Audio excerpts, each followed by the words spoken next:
Good morning class. बेटा हम पढ़ रहे हैं विदाई संभाषण।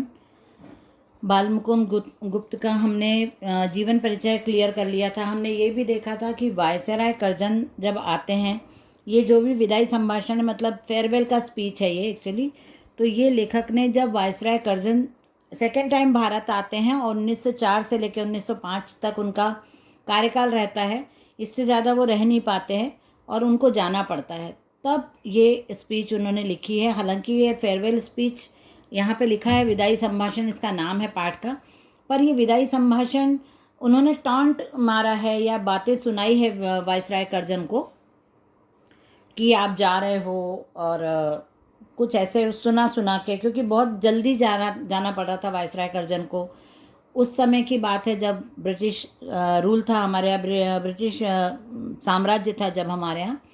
तो ये तो हमने प्रीवियस क्लास में भी डिस्कस किया था। तो यहाँ पे उन्होंने, लेखक ने बताया कि माय लॉर्ड, अंत को आपके शासनकाल का इस देश में अंत हो गया। अब आप इस देश से अलग होते हैं।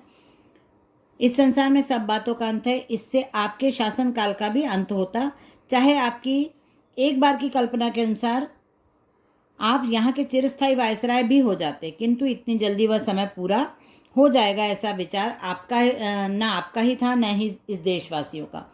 लेखक ने उनको बहुत ऐसी बातें सुनाई हैं इसमें, इस लेख में हम जब पढ़ेंगे तो हमको पता चलेगा कि उन्होंने लिखा है कि आप जा रहे हैं और आपका शासनकाल का अंत हो रहा है। हम बहुत देशवासी सभी बहुत दुखी हैं, आज सबका मन बहुत उदास है।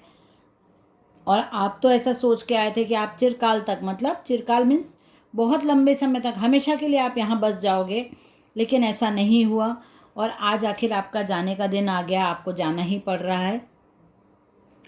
और हमने भी नहीं सोचा था कि आपको इतनी जल्दी जाना पड़ेगा। जब दूसरी बार आप यहाँ पे आओगे तो आपको इतनी जल्दी जाना पड़ेगा। जब सेकेंड टाइम आप आए तो भारतवासी बिल्कुल खुश नहीं थे, क्योंकि आपका पहले का जो कार्यकाल था या पहले जो आपने यहाँ पे काम किए थे, जिस प्रकार से आप भारत में पहले रह के गए हो, तो उस प्रकार से भारतवासियों ने आपके कार्यकाल को भोग किया है, कार्यकाल को देखा है, समझा है, लेकिन वो लोग बिल्कुल भी आपके दोबारा आने से बिल्कुल प्रसन्न नहीं थे। वे दिन रात यही मनाते थे कि जल्द श्रीमान यहाँ से पधारें, मतलब आपका जल्दी से जल्दी यहाँ से ट्रांसफ़र हो जाए, आप जल्दी से जल्दी यहाँ से चले जाएं। पर अहो, आज आपके जाने पर हर्ष की जगह विषाद होता है। लेकिन आज आप जा रहे हैं, फिर भी यहाँ के लोग खुश नहीं हैं, दुखी हैं, क्योंकि जो विदाई का रहता है, विदाई का जो समय रहता है, हम भारतीय बहुत भावुक होते हैं, भारतवासी भावुक होते हैं, हम भावनाओं से हर चीज़ को जोड़ के देखते हैं। तो किसी की भी विदाई हो, हम दुखी हो ही जाते हैं। माय लॉर्ड का देश देखने का इस दीन ब्राह्मण को कभी इस जन्म में सौभाग्य नहीं हुआ। उन्होंने बोला कि भाई हम तो कभी आपके देश में नहीं गए, हमको ये नहीं पता कि वहाँ के लोग सियाफ को या विदाई को किस प्रकार से लेते हैं, कैसा अनुभव करते हैं और उनके क्या क्या विचार होते हैं विदाई को लेके। कभी हम आपके यहाँ नहीं गए, इसलिए हम आपके लोगों की भावनाओं को नहीं समझ सकते हैं। अब यहाँ पे उन्होंने बताया कि शिव शंभू के 2 गायें थी। एक उदाहरण दिया लेखक ने कि शिव शंभू की 2 गायें थी, एक बहुत बलवान थी और कभी कभी अपने सींगों से कमज़ोर वाली, एक दूसरी वाली कमज़ोर थी, तो कमज़ोर वाली को मारती भी थी, गिरा देती थी। पर एक दिन उन्होंने क्या किया शिव शंभू ने कि पंडित को दे दिया गाय को, जो बलवान वाली गाय थी, मजबूत वाली, उसको दे दिया। फिर उन्होंने देखा कि जो कमज़ोर वाली गाय है वो बहुत उदास है, खाना भी नहीं खा रही है, प्रसन्न भी नहीं है, और क्योंकि उसको गाय के जाने का दुख हो रहा है, जबकि वो गाय उसको परेशान करती थी। तो यहाँ पे लेखक ने लिखा है कि जब विदाई से, बिछड़ने से पशुओं की ऐसी दशा है, तो हम मनुष्य तो कैसे होंगे, आप अंदाज़ा नहीं लगा सकते। उन्होंने लिखा कि आगे भी इस देश में जो प्रधान शासक आए, अंत में उनको जाना ही पड़ा। आपके पहले जितने भी वायसराय आए, जो लीडर्स आए, उनको जाना ही पड़ा। और आपको भी इससे समझ में आ गया होगा कि जाने की परंपरा होती ही है, आपको भी जाना पड़ रहा है। आपके शासनकाल का नाटक घोर दुखांत है, और अधिक आश्चर्य की बात यह है कि दर्शक तो क्या, स्वयं सूत्रधार भी नहीं जानता था कि जो खेल सुखांत समझकर खेलना आरंभ किया वो दुखांत हो जाएगा। आपको भी नहीं मालूम था।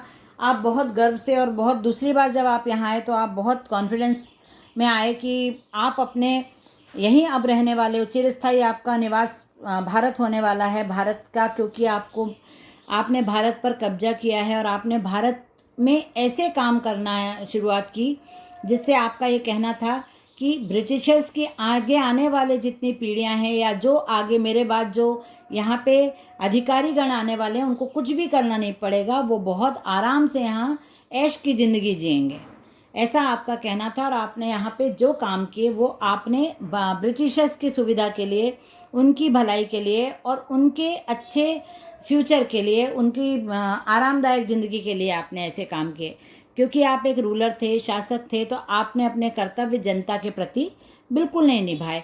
आपकी भी एक रिस्पॉन्सिबिलिटी होती है, आप रूलर हो, हमारे ऊपर आप राज कर रहे हो, हमारा ही नेचुरल रिसोर्सेस उपयोग कर रहे हो, आप अपनी लाइफ को बहुत कंफर्टेबल और सुखी बना रहे हो, लेकिन आप अपने काम करने वालों को, अपने अधीन रहने वालों को, जो आपकी जनता है, आपके अंडर में जो लोग हैं, उनको आप बिल्कुल भी सपोर्ट नहीं कर रहे हो, उनके बारे में नहीं सोच रहे हो, उनके लिए काम नहीं कर रहे हो, उनको हेल्प नहीं कर रहे हो। तो ये सब अंत होना ही था। इस बार मुंबई में उतरकर माय लॉर्ड आपने जो इरादे जाहिर किए थे, ज़रा देखिए तो उनमें से कौन कौन से पूरे हुए। जो आपने सोच के आए थे कि मैं ऐसा करूँगा, वैसे करूँगा, उनमें से आप कितने पूरे कर पाए? आप कितने ही वर्षों सुख की नींद सोते रहे, किंतु बात उल्टी हुई, आपको स्वयं इस बार बेचैनी उठानी पड़ी। आपने बहुत सोच के यहाँ के सब पदार्थों का और यहाँ के नेचुरल रिसोर्सेज का उपयोग किया, आपने यहाँ के जनता का उपयोग किया, आपने जनता से काम कराया, प्रजा का दोहन किया, शोषण किया, लेकिन आपने उनके बारे में सोचा नहीं। आपको जितना मान सम्मान भारत में मिला, जितना आपको रिस्पेक्ट मिली, उतना आपको अपने देश में कभी भी नहीं मिली और ना कभी मिलेगी।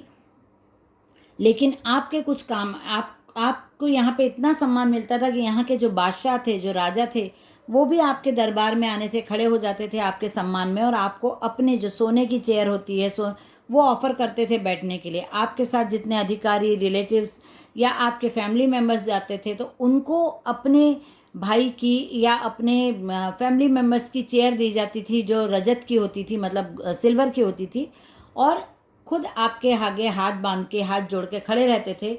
इतना मान सम्मान आपको यहाँ के इस देश के राजाओं ने दिया है, लेकिन आपको उस मान सम्मान की कोई कीमत नहीं रही, इसलिए आज आपको ये दिन देखना पड़ रहा है। आपने कभी सोचा भी नहीं था कि इतना मान सम्मान मिलने के बाद आज आपको ये दिन भी देखना पड़ेगा। आपने यहाँ के जितने राजा महाराजा हैं सबको अपने अंडर में कर लिया, आपने हम लोगों को आपस में एक नहीं होने दिया, आपने सबका शोषण किया, लेकिन आपने कभी भी एक रूलर की जो रिस्पॉन्सिबिलिटीज़ होती हैं उनको फुलफ़िल नहीं किया। इसलिए आज आपको इस देश से जाना पड़ रहा है। आपने कुछ ऐसे काम किए, आपने कुछ ऐसी नीतियां अपनाई, ऐसे रूल्स बनाए जो आपकी ही गवर्नमेंट ने मानने से इनकार कर दिया, और आपने इस्तीफे की धमकी दी, आपने रेजिग्नेशन की धमकी दी।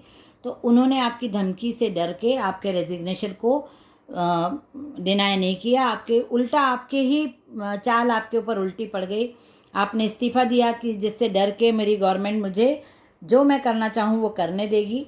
तो ये आपकी ही गवर्नमेंट ने आपको एक्सेप्ट नहीं किया और आपके रेजिग्नेशन को एक्सेप्ट करके आपका इस्तीफ़ा मंजूर कर लिया और आपको यहाँ से जाना पड़ा। तो आपके ही कुछ काम ऐसे हो गए थे जिसकी वजह से आज आपको विदाई हम दे रहे हैं, आज आपको जाना पड़ रहा है। पर हमारे संस्कार ऐसे हैं, हमारी भावनाएं ऐसी हैं कि आपकी विदाई हो रही है तो हमको भी ख़राब लग रहा है, हमको भी बुरा लग रहा है। आपके जो फैमिली मेम्बर्स हैं उनको हमारे प्रति हमारे द्वारा मान सम्मान दिया गया। आप बहुत धीर गंभीर प्रसिद्ध थे, उस सारी धीरता गंभीरता का आपने इस बार काउंसिल में बेकानूनी कानून पास करने और कन्वोकेशन के वक्तृत्वता देते समय दिवाला निकाल दिया। यह दिवाला तो इस देश में हुआ, उधर विलायत में आपके बार बार इस्तीफा देने की धमकी ने प्रकाश कर दिया कि जड़ हिल गई है। अंत में वहाँ भी आपको दिवालिया होना पड़ा और धीरता गंभीरता के साथ दृढ़ता को भी तिलांजलि देनी पड़ी। इस देश के हाकिम आपकी ताल पर नाचते थे, राजा महाराजा डोरी हिलाने से आप सामने हाथ बांधे हाजिर होते थे, आपके एक इशारे से प्रलय होती थी। कितने ही राजाओं को मिट्टी में मिलाने खिलौने की भांति आपने तोड़ फोड़ डाला, कितने ही मट्टी काट के खिलौने आपकी कृपा के जादू से बड़े बड़े पदाधिकारी बन गए। आपने हम लोगों को आपस में बैर करवाया, आपस में मिलने नहीं दिया। कई चापलूस लोगों को आपने अपने अधीन, अपने कार्यालय में कार्य करने के लिए उनको अधिकारी बना दिया। कई अच्छे अधिकारियों को आपने नौकरी से निकाल दिया, कई अच्छे राजाओं को आपने मिट्टी में मिला दिया। फौजी अफसर उनके इच्छित पद पर नियत न हो सका और उनको उसी गुस्से के मारे इस्तीफा दाखिल करना पड़ा, वह भी मंजूर हो गया। उनका ख्याल उनका रखाया एक आदमी नौकर न रखा, उल्टा उन्हीं को निकल जाने का हुक्म मिला। तो ये सब बालमुकुंद जी ने अपने इसमें लेख में लिखा है। वायसराय करजन के जाने की स्थिति हमको बताइए। आगे का पार्ट हम आगे की क्लास में कंटिन्यू करेंगे। ओके, चलिए, बाय एवरीवन।